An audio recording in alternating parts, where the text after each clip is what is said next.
अब आ जाइए सेक्शन 10 में।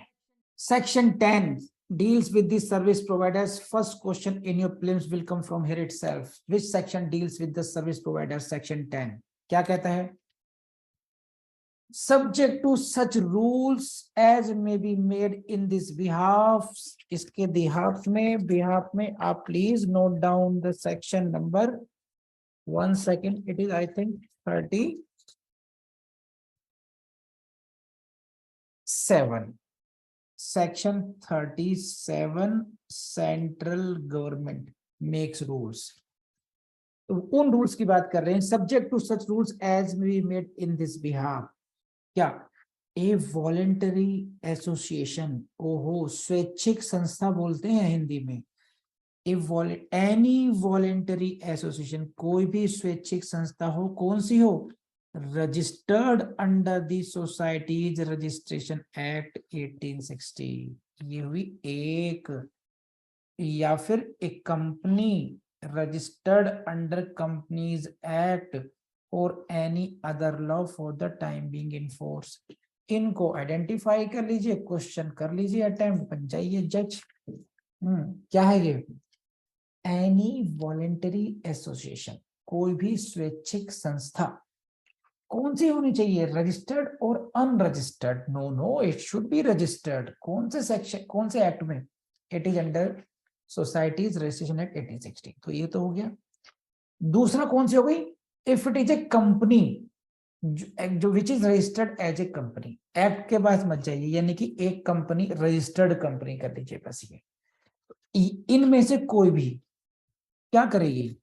With objective of protecting the rights and interest of women by any lawful means. ये बात इन उद्देश्यों के साथ, विद द ऑब्जेक्टिव व्हाट, कि जनाब हम we are working for the protection of the interest of women rights. ठीक है जी, है ना. महिला अधिकार समिति रजिस्टर्ड ऐसे करके है. ठीक. तो ऐसी कोई भी स्वैच्छिक संस्था हो गई जो रजिस्टर्ड हो और क्या कर रही है, जिसका ऑब्जेक्टिव क्या हो? ऑब्जेक्टिव क्या है? Protection of the rights and interest of the women. कैसे कर रही हो? कैसे भी कर रही हो ऐसे. By lawful means including providing legal aid, medical aid, financial aid और अदर असिस्टेंस, किसी भी प्रकार से. तो we are working for the interest of the women by providing them these facilities और एनी अदर असिस्टेंस. तो आई बिलीव कि अब आपको ये आइडेंटिफाई कर लिया आप लोगों ने. दिस में be any voluntary association but it shall be registered. It may be any company as well, but both of them should be working for the protection of the rights of the women. And by doing so, कैसे करेंगे protection? उनको अलग अलग तरीके से assistance दे करके, कोई medical aid दिलवा रही हैं, कोई लीगल एड, कोई फाइनेंशियल एड, ब्ला ब्ला ब्ला करके. तो क्या करना है इनके साथ? यहां आया ये बात. Shall register itself with state government. अब राज्य सरकार के साथ इनको रजिस्ट्रेशन कराना चाहिए. एक था रजिस्ट्रेशन वॉलेंटरी एसोसिएशन के रूप में, एनजीओ के रूप में समझ लीजिए. एक था कंपनी का रजिस्ट्रेशन, वो वाली बात नहीं कर रहे हैं. अब यहां पर आपको स्टेट गवर्नमेंट में रजिस्ट्रेशन कराना है. और वो कैसे कराना है? ऐसे कराना है. As a service provider. Service provider के रूप में आपको खुद को रजिस्टर करवाना है. तो आप थे वॉलेंटरी एसोसिएशन, रजिस्टर्ड थे. अब आपने राज्य सरकार से कहा कि जनाब we will be service provider. तो राज्य सरकार अगर समझेगी उचित तो उनको एज ए सर्विस प्रोवाइडर उनको रजिस्टर कर दिया जाएगा. प्लीज लेट मी नो इतना समझ में आपको आया नहीं आया. अब आगे पढ़ते हैं. अब हो गया अपॉइंटमेंट, रजिस्ट्रेशन हो गया. A service provider registered under subsection, जिनका रजिस्ट्रेशन हो गया, शैल हैव द पावर. क्या पावर होगी इनके पास? इनके पास पावर होगी ABC. क्या? To record the domestic incident report in the prescribed form if aggrieved person so desires. एक बात. नाउ ये भी डोमेस्टिक इंसिडेंट रिपोर्ट को रिकॉर्ड कर सकते हैं, लेकिन कब करेंगे, जब एग्रीड पर्सन डिजायर करता है। तो एक इनकी ड्यूटी, एक इनकी पावर है ये कि ही, तो यहां से क्वेश्चन आता है कि in which out of the following is not the power of the service provider, निम्नलिखित में से सर्विस प्रोवाइडर की कौन सी पावर नहीं है। तो DIR को रिकॉर्ड करने की पावर है on the desire of the aggrieved person. Number 2 क्या है, अच्छा ये सर्विस प्रोवाइडर अगर डोमेस्टिक इंसिडेंट रिपोर्ट करेंगे तो उसको फॉरवर्ड करना होगा किसको, मजिस्ट्रेट को करेंगे, प्रोटेक्शन ऑफिसर करेंगे, कौन से को, where domestic violence took place, उस जहां पर डोमेस्टिक वायलेंस हुई है वहां के कंसर्न मजिस्ट्रेट या फिर प्रोटेक्शन ऑफिसर, एंड दोनों को करेंगे। उन दोनों को ही आप क्या करेंगे, इस डोमेस्टिक इंसिडेंट की रिपोर्ट भेज देंगे। अब देखो है क्या, प्रोटेक्शन ऑफिसर ही भेजता है, लेकिन अगर यहां भी कहती है महिला तो ये भी डोमेस्टिक इंसिडेंट रिपोर्ट बना करके इनको कॉपी भेज सकता है। बस ये आगे क्या है, ये रहा, देखिए कौन कौन सी पावर, ये रहा, to get the aggrieved medical person medically examined, protection officer भी करा रहा है, देखो ये भी करा सकता है, and forward a copy of the medical report to the protection officer and the police station within the local limits of which domestic violence took place. तो अब उसी लाइन पे पढ़ना है किसको कौन सी रिपोर्ट भेजनी है, तो ये प्रोटेक्शन ऑफिसर को भेजेंगे, पुलिस स्टेशन को भेज देंगे, मेडिकल एग्जामिनेशन कराया गया इनका, ठीक, प्रोटेक्शन ऑफिसर भी कराता है, लेकिन अब उसको रिपोर्ट मिल गई कि सर्विस प्रोवाइडर ने करा दी है, तो फिर ये नहीं कराएगा, पुलिस स्टेशन को भेज दीजिए। हाँ जी, सर्विस प्रोवाइडर की ड्यूटी टू राइट है ये, to ensure that aggrieved person is provided shelter in a shelter home if she so desires, अगर उनकी ऐसी इच्छा है तो उनको शेल्टर होम दिलाएगा, वही है, and again forward a report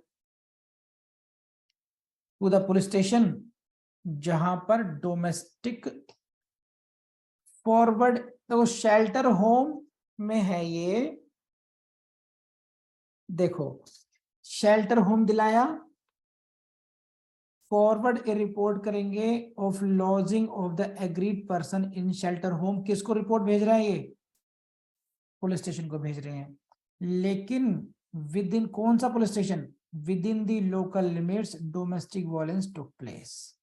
अब इसी को अगर आप कंपेयर कर लें सेक्शन 9 के साथ, जरा दोनों कंपेयर करते हैं। ये है आपके सामने स्क्रीन पर सेक्शन 9, प्रोटेक्शन ऑफिसर अगर मेडिकल एग्जामिनेशन कराते हैं तो वो फॉरवर्ड किसे करेंगे, पुलिस स्टेशन को करेंगे और मजिस्ट्रेट को करते हैं। अगर अगर ये सर्विस प्रोवाइडर मेडिकल एग्जामिनेशन करा रहे हैं तो ये किसको भेजेंगे, प्रोटेक्शन ऑफिसर को और पुलिस स्टेशन को। इन दोनों में कंपैरिजन कराता हूं, देखिए मैं भी आपको यहां लिखता हूं मैं इस तरीके से, this is the case of medical examination, protection officer service provider ने कराया, ठीक, फिर हम भेज रहे हैं, ये भेजेंगे रिपोर्ट, इसको भेजेंगे सेक्शन 9 में, सेक्शन 9 में जो प्रोटेक्शन ऑफिसर है PS and magistrate, police station and magistrate. इसी तरीके से सेक्शन 10 में क्या है, प्रोटेक्शन ऑफिसर और police station, police station and protection officer. आप समझ रहे हैं, यहां पर मजिस्ट्रेट, प्रोटेक्शन ऑफिसर मजिस्ट्रेट को भेजता है, लेकिन सर्विस प्रोवाइडर मजिस्ट्रेट को नहीं भेज करके PO प्रोटेक्शन ऑफिसर को भेजता है, लेकिन दोनों पुलिस स्टेशन को तो भेजेंगे भेजेंगे, ठीक है। और अगेन ये थी बात मेडिकल एग्जामिनेशन की, और ये कहाँ था, जहां पर वायलेंस हुई, और वहां पर भी क्या है, जहां पर वायलेंस हुई, दोनों में यही ये कॉमन है, कौन सा police station, where violence took place. तो मैं आपको ये क्या करके दिखा रहा हूं, इस तरीके से आप लोगों ने अपने नोट्स बना के रखे ताकि हम कंपैरिजन में, अब देखो यहां पर क्या रहा है, यहीं से गड़बड़ हो जाएगी अगर किसी टेक्निकल क्वेश्चन बना दिया कि प्रोटेक्शन ऑफिसर किसको भेज रहा है रिपोर्ट, मजिस्ट्रेट को भेजता है, लेकिन सर्विस प्रोवाइडर भी मेडिकल एग्जामिनेशन कराता है, लेकिन वो भेजता है प्रोटेक्शन ऑफिसर को, मजिस्ट्रेट को नहीं भेजता है, लेकिन दोनों पुलिस स्टेशन को ही भेजते हैं। कौन से हैं ये, जहां पर वॉलेंस ऑफ प्लेस। इसी तरीके से जो दूसरी रिपोर्ट है, ये तो थी मेडिकल एग्जामिनेशन की, दूसरी थी शेल्टर होम की, है ना। शेल्टर होम की भी देख लेते हैं उसी तरीके से। शेल्टर होम में सेम है, इसी को चेंज कर देता हूं मैं। अब है शेल्टर होम वाली, कहाँ कहाँ जाएगी ये, पुलिस पीएस को भेजेगा, मजिस्ट्रेट को भेजेगा, लेकिन कहाँ जाएगा, कहाँ भेजेगा, where shelter home is situate.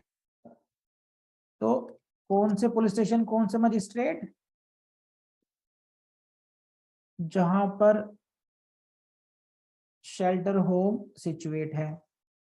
Service provider case में क्या है, पुलिस स्टेशन को भेजेगा, कौन से पुलिस स्टेशन में, जहां पर domestic violence took place. Yes, केवल पुलिस स्टेशन को भेजेगा, और कहां पर, जहां पर डोमेस्टिक वायलेंस टुक प्लेस। तो ये देखो, अब मुझे लगता है कि आप लोग बहुत समझ गए हो, कितनी टेक्निकली चीजों को समझना चाहिए।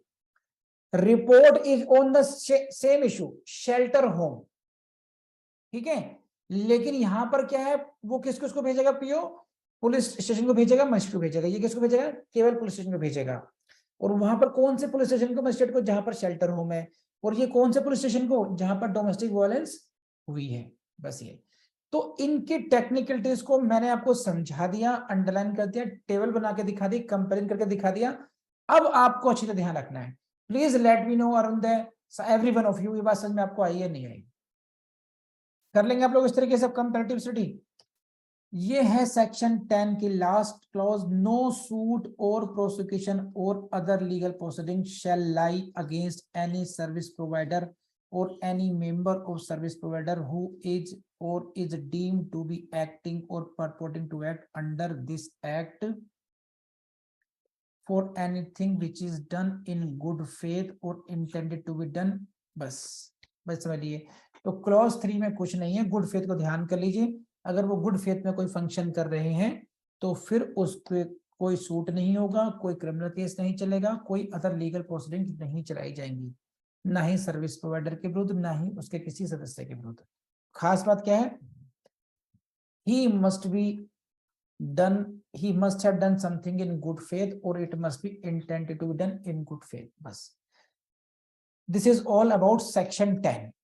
यहां से कुछ समझना है आपको। देखो, मैंने बहुत टेक्निकल तरीके से, और मैंने कोई ऐसे नहीं क्रैश कोर्स के हिसाब से समझाओ, भागा भाग समझाओ, मैं इसको बहुत प्यार से समझाया सारे एक्ट आपको। कम ऑन, बात समझ में आई नहीं आई आपको, बताइए जल्दी से। तो this is section 10 from my side.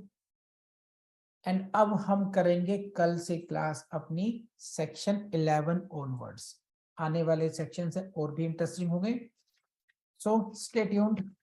देखिए, ये हमारे शशांक शेखर हैं, इनकी क्वेरी है कि सेक्शन 2B में जो चाइल्ड की डेफिनेशन है, इसमें क्या चाइल्ड में सन डॉटर दोनों ही आएंगे, नहीं आएंगे। देखिए यहाँ पे क्या लिखा है, एनी पर्सन। एनी पर्सन का मतलब है यहाँ पर मेल और फीमेल की बात नहीं की गई। चाइल्ड का मतलब है below the age of 18 years. बस खत्म बात। अडॉप्टेड हो, स्टेप हो, फोस्टर चाइल्ड हो। तो चाइल्ड यहाँ पे जेंडर की बात ही नहीं की गई है, इसलिए मेल फीमेल दोनों ही हो सकता है, दोनों चाइल्ड हो सकते हैं। तो ये आपकी क्वेरी का रेजोल्यूशन हो गया। सेक्शन 2B की क्वेरी है ये। हाँ सब, और कोई? ये है सेक्शन 2B की क्वेरी। हमारे स्टूडेंट है जतिन, इन्होंने क्वेरी की है सेक्शन 2B पे कि ये जो चाइल्ड की डेफिनेशन है, इसमें मेल फीमेल दोनों आएंगे। तो please see this, they have used the word any person. Any person का मतलब होता है मेल एंड फीमेल बोथ, इसलिए ध्यान रखिएगा यहाँ पर कोई जेंडर वाली बात नहीं है। सेक्शन बी की क्वेरी रिजॉल्व्ड।